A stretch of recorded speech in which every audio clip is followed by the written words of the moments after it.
évidemment, il fallait qu'on en parle de cette équipe de la Karmine Corp, demi-finaliste des Worlds mi-septembre, mais qui n'a pas réussi à aller plus loin après une saison.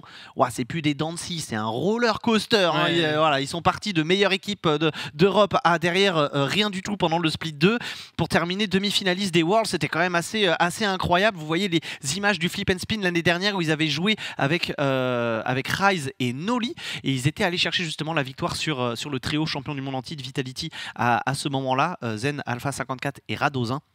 Et ils nous avaient proposé déjà du bon, en fait. Hein. Maintenant, voilà, la sanction, la décision est tombée. Rise ne sera plus chez la Karmine Corp et donc Atto et Vatira vont aller chercher un troisième et je vous donne déjà l'information hein, puisque c'est une rumeur qui a été donnée par Achilles qui est monsieur Mercato de toute manière hein, et qui balance toutes les rumeurs et qui a cette réputation en fait d'avoir 99% du temps raison sur ce qui se passe. Ça devrait être Drali, le champion du monde en titre avec la team BDS qui rentrerait dans ce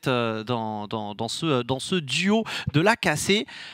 Bah messieurs, il va falloir qu'on en discute parce que je sais que ça veut dire beaucoup de choses. Le premier truc que je vois c'est, ok, ils viennent de mettre 3 cracks mecha ensemble, ça a un petit peu la tête d'une super team.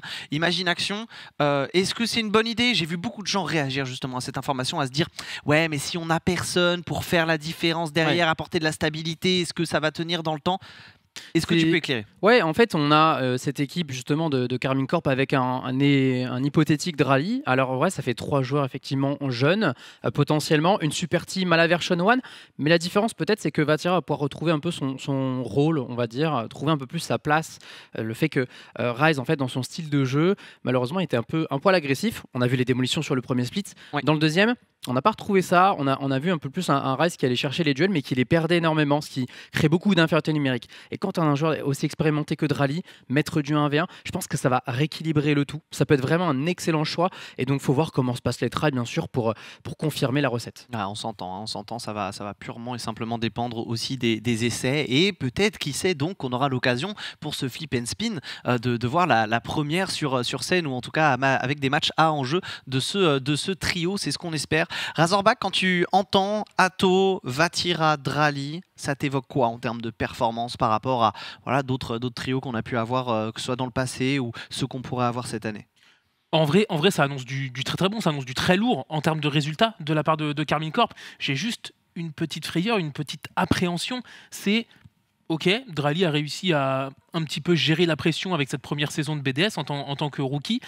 Le truc, c'est que son arrivée chez Karmine Corp, moi personnellement, je le vois, il va y avoir un nouveau challenge. Ça va être de gérer la foule de supporters qu'il y a derrière et ça va apporter une petite préoccupation en plus, une petite charge mentale, source de stress possible.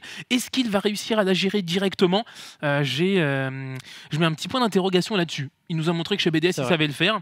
Maintenant, c'est lui qui a les cartes en main du côté de Cassé pour faire ça. C'est très intéressant en vrai. Hein. C'est vrai que Drali, c'est un joueur qui, on le sait, en tout début, lors de ses premiers matchs, vraiment en LCS, avait un petit peu de mal. Ça stressait un petit peu. Ouais. Pareil en LAN, on l'a vu au tout début, c'était compliqué. À la fin, ça allait mieux. Mais on sait que voilà, c'est un joueur qu'il faut un petit peu chouchouter, comme c'est ses débuts.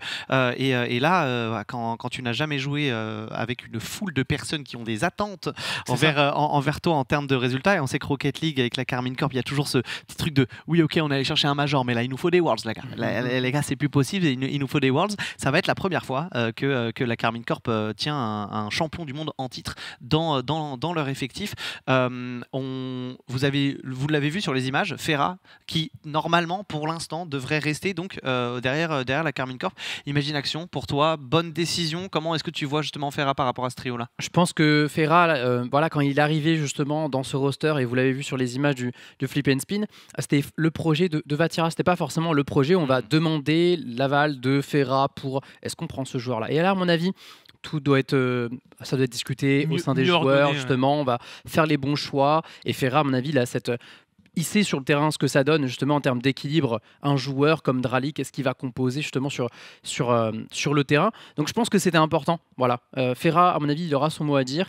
Ferra aussi est l'homme, à mon avis, peut-être le plus expérimenté en termes de coaching avec un titre de champion du monde, une défaite comme ça, d'avoir le meilleur split possible et peut-être un des moins bons également. Je pense que ça forge en fait en réalité une expérience de coach. Ouais, carrément, carrément. Donc à vérifier, bien sûr, il y a beaucoup, beaucoup à faire pour cette équipe de la Carmine Corp qui s'est donc séparée de Rise. On s'est rendu compte finalement, côté Vatira, que l'espoir de finir le travail qu'on voulait faire avec Moisty Sport à l'époque, aux côtés de Joyo, ne pouvait pas arriver une nouvelle fois. Individuellement, ça a manqué un petit peu du côté de l'anglais, qui, on l'espère, va aussi très bien s'en sortir sur son mercato. Rise qui est pour l'instant pressenti nulle part dans les teams francophones, selon les différentes rumeurs qui sont données. Donc ça va se vérifier un petit peu plus tard. On se dit, est-ce qu'avec un Oxygène, Archie, Joyo, tout à vérifier. Est-ce que Moist de nouveau côté NA, il y a des rumeurs Exactement. On sait aussi que Rise, il avait déjà tenté d'aller en Amérique du Nord à une certaine époque. Est-ce que ça reviendra ou pas? Ça, c'est des informations, malheureusement. On ne peut que se fier qu'au passé et on aura des infos un petit peu plus tard.